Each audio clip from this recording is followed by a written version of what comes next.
આજની ટોપ 5 ન્યૂઝ. રેલવેની જેમ હવે જીએસઆરટીસીમાં પણ મળશે ગરમા-ગરમ ખોરાક. જીએસઆરટીસીએ નવી ઓન ડિમાન્ડ પેકેટ ફૂડ સેવા શરૂ કરી છે. હવે મુસાફરો મોબાઈલ એપ કે ઓનલાઈન ટિકિટ બુકિંગ વખતે જ ગરમ અને સ્વચ્છ ફૂડ ઓર્ડર કરી શકશે. આ પહેલ પ્રથમ અમદાવાદ સહિતની મુખ્ય રૂટ્સ પર શરૂ થશે અને ધીમે ધીમે આખા ગુજરાતમાં લાગુ પડશે. બીજી મોટી ખબર, ગુજરાત સરકારનો કડક નિર્ણય. રોલિંગ પેપર, ગોગો સ્મોકિંગ કોર્ન અને પરફેક્ટ રોલ પર સંપૂર્ણ પ્રતિબંધ લગાવવામાં આવ્યો છે. હવે આ વસ્તુઓ વેચવી કે પ્રચાર કરવો કાયદેસર ગુનો ગણાશે. નિયમ તોડનાર સામે કડક કાર્યવાહી થશે. 28 વર્ષ પછી લોકોની ઓલ ટાઈમ ફેવરેટ બોર્ડર 2 આવી રહી છે. ફિલ્મનો ટીઝર 16 ડિસેમ્બર 2025 રિલીઝ થયો છે અને લોકો એને ખૂબ પસંદ કરી રહ્યા છે. 23 જાન્યુઆરી 2026 એ ફિલ્મ થિયેટરમાં આવશે. કોલકાતા બાદ લિયોનેલ મેસીનું વનતારામાં ભવ્ય સ્વાગત થયું.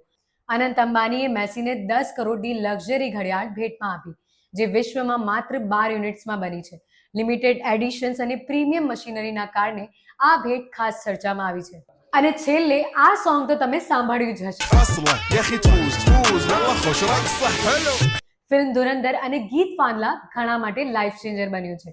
બહરાઇનના રેપર ફિલ પ્રાચીએ કહે છે કે આ ફિલ્મ અને અક્ષય ખન્નાએ તેમને નવી દિશા આપી છે અને આ સોંગ ઇન્ડિયામાં આટલું ટ્રેન્ડ કરશે એ એમને વિચાર્યું પણ ન હતું. અને આવી જ માહિતી માટે ફોલો કરો લેટ્સ ગો સુરતને.